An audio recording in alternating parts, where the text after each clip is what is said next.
पावसाबाबतची मोठी breaking news समोर आली असून हवामान विभागाच्या नव्या अंदाजानुसार 2 दिवस अतिमुसळधार पावसाचे असणार। पुढील 2 दिवस महाराष्ट्रातील 8 जिल्ह्यांना अतिवृष्टीचा धोका निर्माण होणार आहे। कमी दाबाचा पट्टा सक्रिय होत असून पुढील 2 दिवस हे महाराष्ट्र, झारखंड, राजस्थान, ओडिशा, बिहार राज्यासाठी अतिमुसळधार पावसाचे असणार आहेत। कमी दाबाच्या पट्ट्यामुळे राज्यातील अनेक भागांमध्ये पावसाचा जोर पुढील 2 दिवसांमध्ये वाढणार आहे। बंगालच्या उपसागरामध्ये कमी दाबाचा पट्टा निर्माण झाला असून याचेच परिणाम महाराष्ट्रामध्ये दिसून येतील। महाराष्ट्रातील 8 जिल्ह्यांमध्ये अतिवृष्टीचा धोका देण्यात आला असून बंगालच्या उपसागरामध्ये निर्माण झालेल्या कमी दाबाच्या पट्ट्यामुळेच राजस्थान आणि पंजाबच्या आसपास देखील कमी दाबाचा पट्टा सक्रिय होणार असून अतिमुसळधार पावसाचा इशारा देण्यात आला। त्यामुळेच नागरिकांना सतर्कतेचा इशारा देण्यात आलेला आहे। हवामान खात्याकडून महाराष्ट्रातील कोकण, मराठवाडा, विदर्भ, मध्य महाराष्ट्रामध्ये पावसाचा रेड अलर्ट जारी झाला। मागील आठवड्यामध्ये पावसाने जोरदार हजेरी लावली असून मोठ्या प्रमाणात नुकसान झालं हवामान खात्याकडून। त्यामुळे नागरिकांना अगोदरच सतर्क राहण्याचा इशारा आता देण्यात आलेला आहे। अतिमुसळधार पावसामुळे मागील आठवड्यात शेतकऱ्यांचं मोठं नुकसान झालं तर काही लोकांच्या घरात पाणी घुसलं। त्यामुळेच मोठा फटका नागरिकांना बसला तर काही जिल्ह्यांमध्ये पूर परिस्थिती निर्माण झाल्यामुळे प्रशासनाकडून आपत्कालीन पथके देखील सज्ज करण्यात आली होती। यामुळेच मोठ्या प्रमाणात नुकसान आणि सामान्य नागरिकांचा हाल पाहता हवामान खात्याकडून आता नागरिकांना अगोदरच सतर्क राहण्याचा इशारा देण्यात आलेला आहे।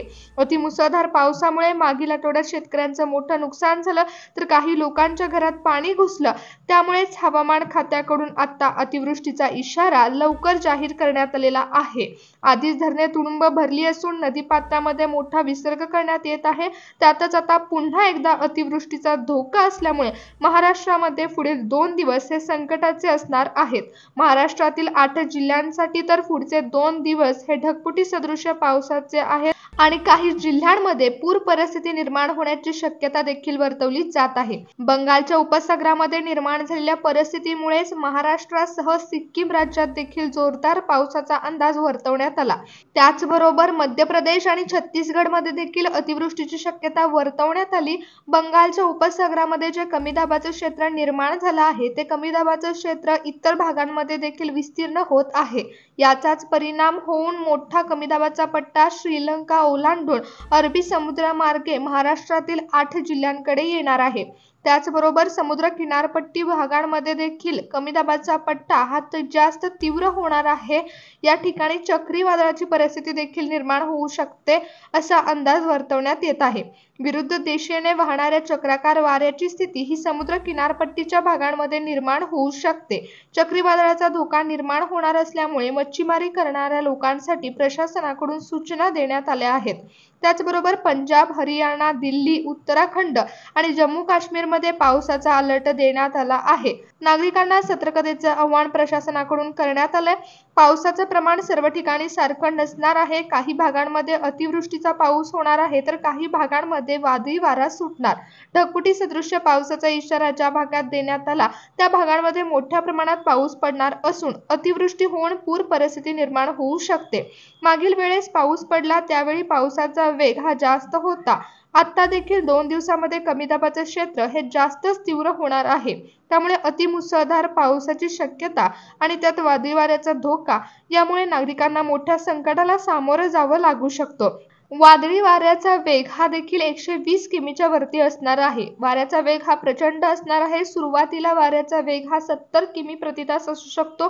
पुढील काही तासांमध्ये वाऱ्याचा वेग प्रचंड वेगाने वाढणार आहे। यामध्ये घरावरील पत्रे उडू शकतात तर काही सिमेंट काँक्रीटच्या घरांना देखील याचा मोठा फटका बसू शकतो। त्यामुळेच प्रशासनाकडून आधीच नागरिकांना सतर्कतेचा इशारा देण्यात आला। त्यामुळे लक्षपूर्वक बघा की कोणत्या जिल्ह्यांमध्ये धोक्याचा इशारा हवामान खात्याने दिलेला आहे। प्रचंड वाऱ्याचा वेग आणि बंगालच्या उपसागरामध्ये निर्माण झालेल्या चक्रीय वाऱ्याची सक्रिय स्थिती यामुळे हवामान एकदम खराब होणार असून वाऱ्याच्या वेगाबरोबरच अतिवृष्टीचा धोका देखील जिल्ह्यांमध्ये निर्माण होणार आहे। ज्या 8 जिल्ह्यांना अतिवृष्टीचा धोका देण्यात आलेला आहे त्या जिल्ह्यांमध्ये प्रशासनाकडून NDRFची पथके देखील पाठवण्यात आली आहेत। पश्चिम महाराष्ट्रातील घाटमाथा परिसरामध्ये पावसाचा वेग जास्त असणार असून त्या जिल्ह्यांमध्ये पूर परिस्थिती निर्माण होण्याची शक्यता वर्तवण्यात येत आहे। त्याचबरोबर त्याचबरोबर मराठवाड्यातील काही जिल्ह्यांमध्ये ढगांच्या गडगडाटासह वादळी वारा सुटणार असल्यामुळे मराठवाड्यातील काही जिल्ह्यांना रेड अलर्ट देण्यात आलेला आहे। तर चला पाहूया कोणत्या जिल्ह्यांमध्ये हवामान खात्याकडून रेड अलर्ट देण्यात आलेला आहे। महाराष्ट्रातील कोकण विभागामध्ये असणाऱ्या रत्नागिरी जिल्ह्यांमध्ये पुढील 2 दिवस अतिवृष्टीचे असणार आहेत। हवामान खात्याकडून बंगालच्या उपसागरामध्ये निर्माण झालेल्या कमी दाबाच्या पट्ट्याचे परिणाम पाहूनच काही जिल्ह्यांची नावंही जाहीर केली। त्यामध्ये रत्नागिरी जिल्ह्याचा समावेश आहे। रत्नागिरी जिल्ह्यामध्ये कमी दाबाचा पट्टा तीव्र होणार असून पावसाचा जोर रत्नागिरी जिल्ह्यामध्ये वाढणार। मुंबईमध्ये देखील पुढील 2 दिवस हे अतिमुसळधार पावसाचे असणार। आज रात्रीपासून मुंबईमधील पावसाचा जोर वाढणार असून पुढील 2 दिवस हे मुंबई शहरामध्ये ढगफुटी सदृश पावसाचे असणार आहेत।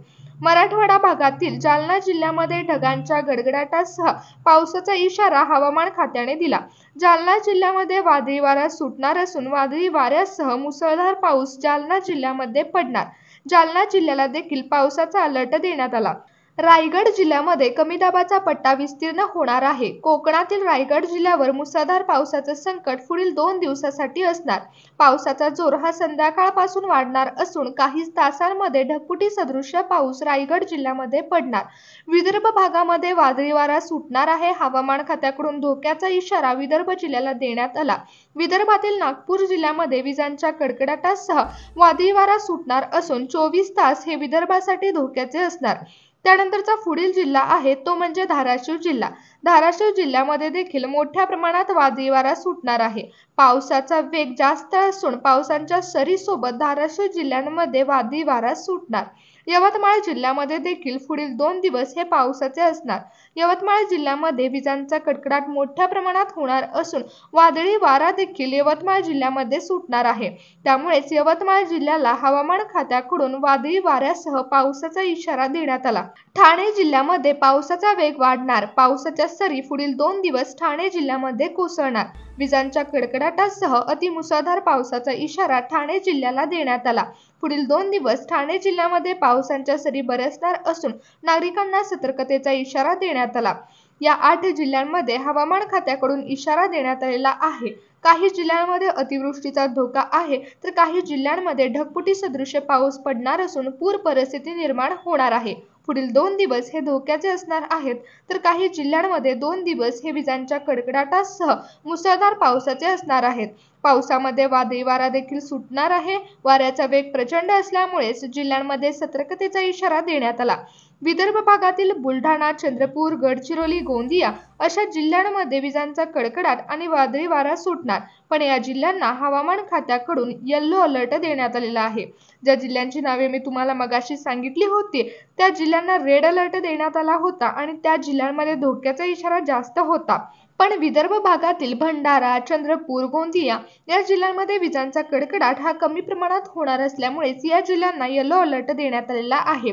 त्याचबरोबर मराठवाड्यातील परभणी, बीड, हिंगोली यासारख्या भागांमध्ये ढगांच्या गडगडाटासह हलक्या स्वरूपाच्या मध्यम पावसाची शक्यता वर्तवण्यात आली। नागरिकांनो, पुढील 2 दिवस हे काही जिल्ह्यांमध्ये मध्यम स्वरूपाच्या पावसाचे असणार आहे तर काही जिल्ह्यांमध्ये मोठ्या प्रमाणात पाऊस पडणार आहे। त्याच 8 जिल्ह्यांना सतर्कतेचा इशारा देण्यात आला असून रेड अलर्ट जारी करण्यात आला।